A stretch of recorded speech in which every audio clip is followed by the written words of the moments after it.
अर्जुन स्वयं कहते हैं, महाराज अधर्म का धन आने से वर्ण संकर संतान पैदा होती, अवर्ण संकर संतान पैदा होकर के पूरे परिवार का सर्वनाश कर देता, कुछ नहीं बचता, सब बिगाड़ देता।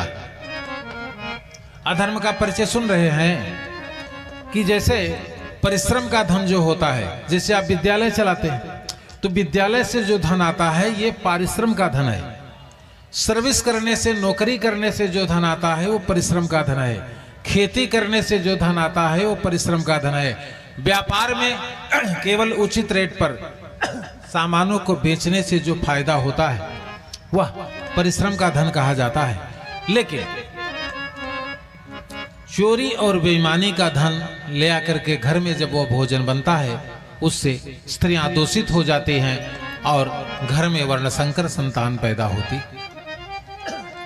इसी प्रकार से अध्याय दूसरे में सांख्योग में भगवान बताते हैं, हे अर्जुन, चातस्य हि ध्रुवो मृत्युर ध्रुवो जन्मः च तस्माद् परिहार्यार्थेन तम शोचितुमर्हसि। जिसका जन्म होता है उसकी मृत्यु सुनिश्चित होती, और जिसकी मृत्यु हो जाती है उसका जन्म सुनिश्चित। क्योंकि बोले ईश्वर अंश जीवय विनाशी अमल सहज जन राशि।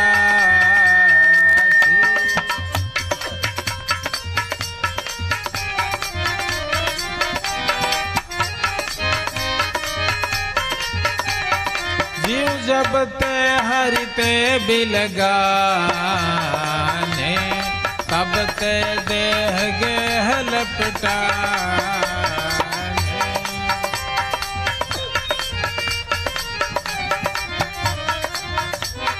तीसरा कर्मयोग। कर्मयोग की परिभाषा बताई, कर्मणेवाधिकारस्ते। भागवत सुनना आपका कर्तव्य है। श्रद्धा से, भाव से प्रेरित होकर के कहीं किसी प्रकार की कमी न होने पावे, इस प्रकार से भागवत सुनिए। लेकिन भागवत का जो रिजल्ट है वो भगवान कृष्ण के हाथ। जब ये संयम से सुना जाएगा, आए हुए अतिथियों का विशिष्ट स्वागत किया जाएगा, और जैसे भागवत की संरचना बताई गई है कि जब 7 दिन तक भागवत चले, इस बीच ब्रह्मचर्यम अधा सुप्तम पत्रावल्याम तो भोजनम, पत्तल में भोजन और जो फाइबर का गिलास आती है या कुल्हड़, इसमें ही पानी पीने के लिए दिया जाएगा। ध्यान से सुन लीजिए, ब्रह्मचर्यम अधा सुप्तम पत्रावल्याम तो भोजनम अवर्णैः पंच विप्राणाम कथा भूभंग हेतवे।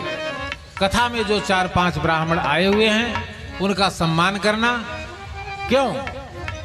अगर जो बेटियां हैं वे जो बहुएं, जो बेटियां दूसरे के घर गई वो आई हैं, अगर एक भी जूठी थाली धो देंगी तो आपका सत्र समाप्त हो जाए। इसलिए थाली को प्रयोग ही न करिए। रसोइया में भोजन बने और वहां से सीधे प्लेट में, जो कागज का प्लेट है उसमें जाए और फाइबर के गिलास में पानी जाए। बर्तन धोने का काम समाप्त। या तो फिर अगर बर्तन धोने की जरूरत पड़े तो लीजिए, बस समझ गए। लेकिन परिवार में किसी बच्चियों का हाथ न लगे उस न पत्तल उठाने में और न तो बर्तन धोने।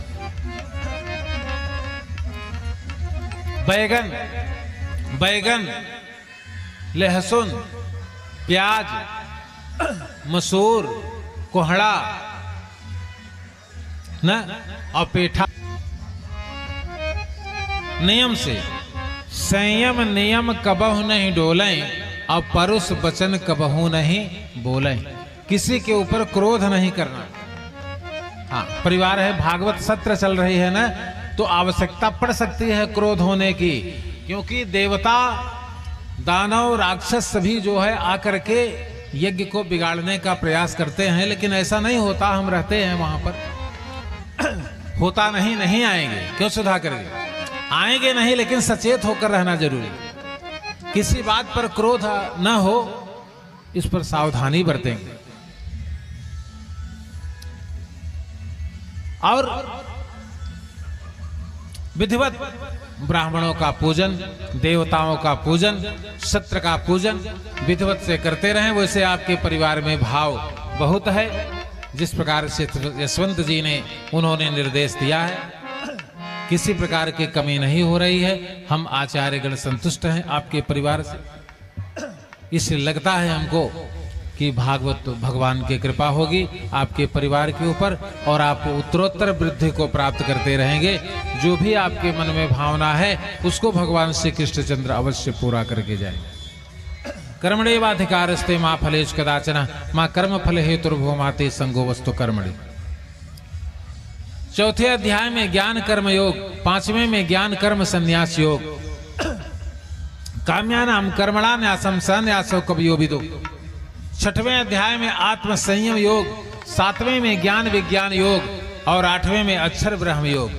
ओमिते काक्षरम ब्रह्मम व्याहरिन माननो स्मरति यह प्रयाति त्यजम देहि सयाति परमं सुखम।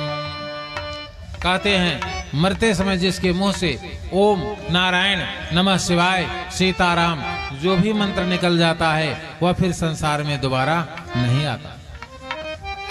9वें अध्याय में राज विद्या राजगुह योग, अनन्यास चिन्तयन्तो माम ये जनाः पर्युपासते तेषां नित्याभियुक्तानां योगक्षेमं वहाम्यहम्।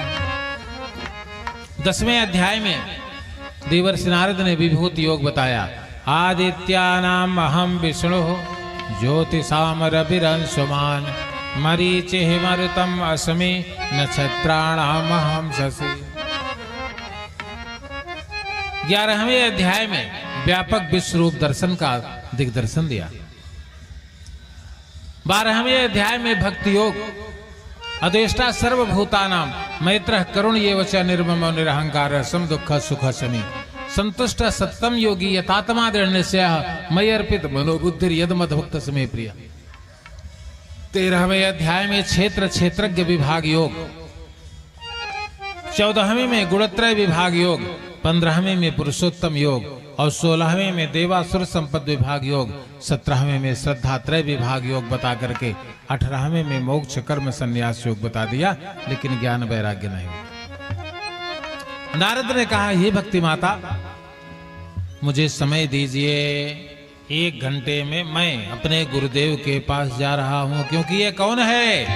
बोले प्रथम भगति संतन कर संगा, प्रथम भगति संतन कर संगा, दूसरे रति मम कथई प्रसंगा।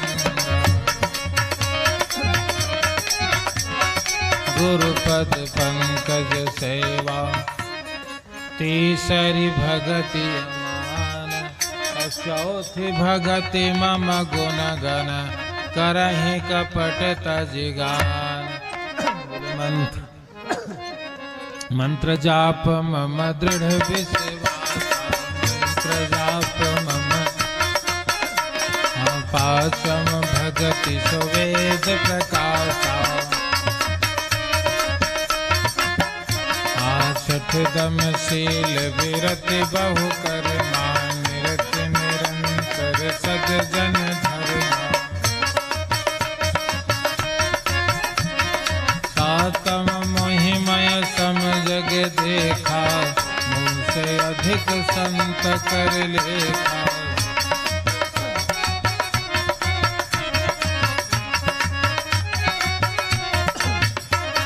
आठम यथा लाभ संतोषा, सपने नहीं देखें पर दोषा।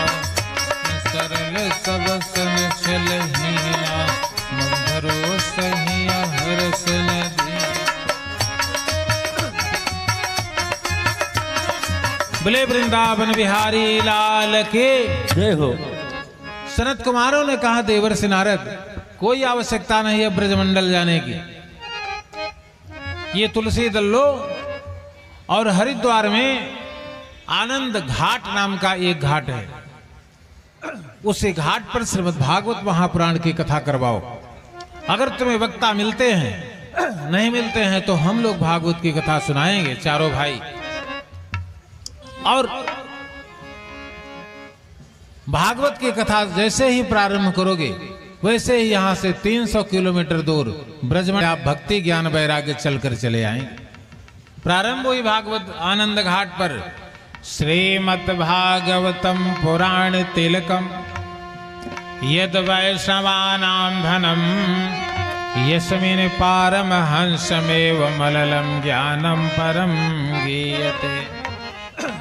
यत्र ज्ञान विराग भक्ति सहितं नैष्कर्ममाविष्कृतं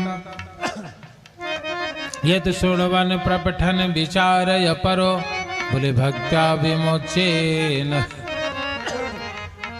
जैसे ही भागवत शुरू हुई वैसे ही दूसरे घंटे के चलते भक्ति और ज्ञान वैराग्य 5-5 वर्ष के, भक्ति तो 16 वर्ष की, ज्ञान वैराग्य जो 90-90 वर्ष के थे वे 5-5 वर्ष के होकर के आनंद घाट पर पहुंच गए। ये है भागवत महापुराण का रिजल्ट। जो इतने पुराण सुनाने के बाद नहीं उठे वे भागवत सुनाने के बाद अपने आप दौड़ कर गए। बोले भक्ति सुतौ दौ तरुणी गृहीत्वा भक्ति सुतौ दौ तरुणी रूपा सहसा विरासे प्रेमैक रूपा सहसा। श्री कृष्ण गोविंद हरे मुरारे नाथ नामानि मुहुर्वदन्। श्री कृष्ण गोविंद हरे मुरारे नाथेति नामानि मुहुर्वदन्ति।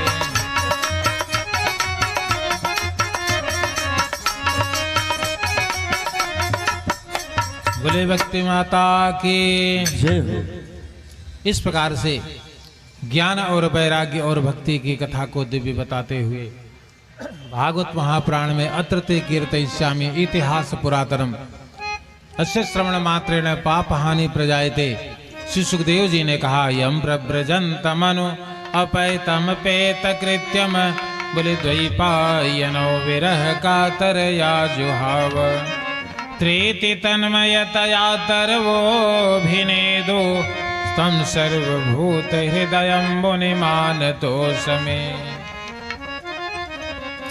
श्री सुखदेव जी ने कहा परीक्षित ये मानवाः पाप कृतस्तु सर्वदा बोले सदा दुराचार रता विमार्गगा। जिन्होंने पूरे जीवन तक पाप किया, जिन्होंने पूरे जीवन तक दुराचार में लगे रहे, लेकिन अगर उनके घर भागवत चली आई या भागवत बैठ करके कथा किसी के यहाँ चल रही है अगर सुन लिए तो उनका सारा पाप। बोले सप्ताह यज्ञेन कलौ पुनन्ति ते बोले सत्येन हीना पितृमातृ दोष का काम किया है। अगर वे भी भागवत सुन ले तो उसको क्लीन चिट दे दी। किसी का धन अपहरण कर लेने के बाद जिसने नहीं दे पाए हैं अगर वे भी भागवत की कथा कहते सुनते हैं तो उनके भी पाप समाप्त हो जाएंगे।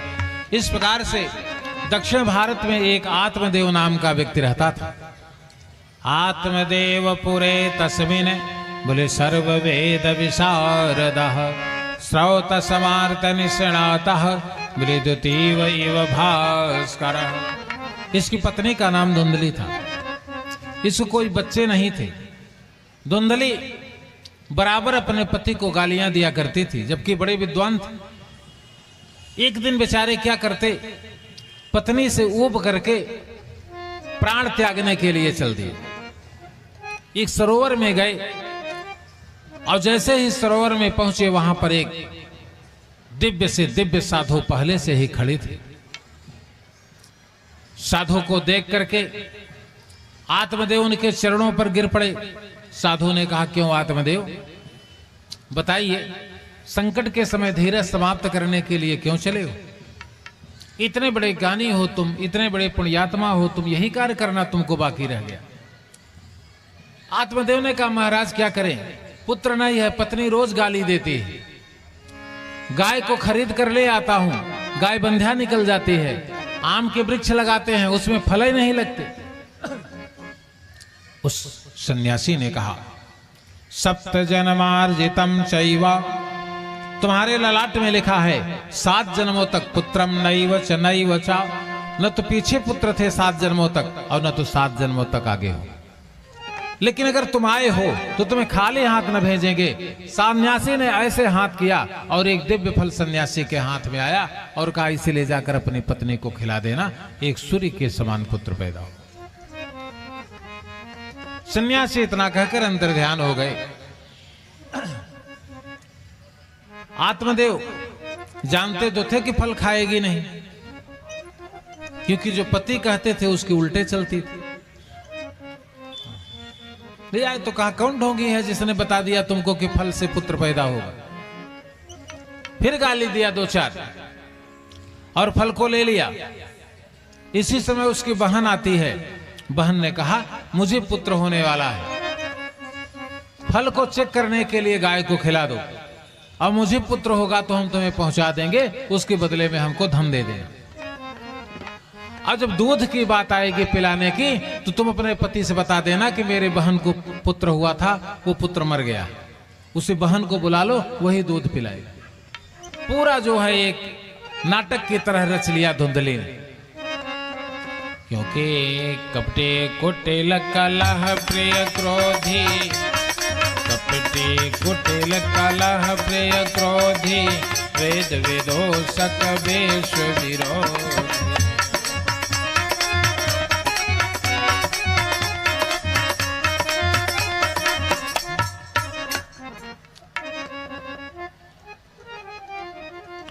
कुछ दिनों के बाद जब उसकी बहन को पुत्र पैदा हुआ तो लाके पहुंचा दिया। आत्मदेव जानते थे, इसलिए इसका नाम धुंधकारी रखा। और 3 महीने के बाद गाय ने भी एक सुंदर पुत्र को जन्म दिया, जिसके कान तो गाय के थे और पूरी शरीर मानव की। इनका नाम आत्मदेव समझ गए, यही पुत्र वो फल का पुत्र है, इसलिए इनका नाम गोकर्ण रखा। धुंधकारी ने बड़े होकर के चोरियां और डकैतियां डालना प्रारंभ किया और वैश्याओं के घर रुकने लगा। एक दिन वैश्याओं ने पूछा, इतना दिन कहां से ले आते हो? तो कहा कि ले आते हैं। तो वैश्याओं ने सोचा कि अगर ये किसी दिन राजा के यहां डाका डालेगा तो हम लोग पकड़े जाएंगे, तो हम लोगों को फांसी हो जाएगी, इसलिए अच्छा यही है कि अभी धन तो दे दिया है, इसलिए इसको जलाकर मार डालते। बोले, करते अनीति ताई डर नाही, करते अनीति ताई डर नाही, ये जहीं थोड़े दिन मां। धुंधकारी को लकड़ियों से जलाकर, रस्सियों से बांधकर वैश्याओं ने जलाकर मार डाला। यह धुंधकारी घोर ब्रह्म राक्षस हुआ। और इधर गोकर्ण ने कई तीर्थों में जाकर के गया इत्यादि किए, लेकिन जब घर आए तो ये ब्रह्म राक्षस मिला और कहा, गया करने से मेरी मुक्ति नहीं होगी। अहम भ्राता त्वदीयं ते, धुंधकारी ने कहा, धुंधकारी ते नामतः, मेरा नाम धुंधकारी है, हम तुम्हारे बड़े भाई। और सुनिए, गया श्राद्ध सते नाम अपि न मे मुक्तिर्भविष्यति, 100 गया कराइए लेकिन मेरी मुक्ति नहीं होगी, इसलिए कोई दूसरा उपाय करिए। गोकर्ण ने भगवान सूर्य का रथ रोका। सूर्य भगवान ने धुंधकारी को भागवत सुनाने का निर्देश दिया। कहा, एक 7 गांठ का बांस गाड़िए, उसमें धुंधकारी की प्रतिष्ठा करिए और 7 दिन भागवत सुनाओ, और तुम स्वयं सुनाओ गोकर्ण।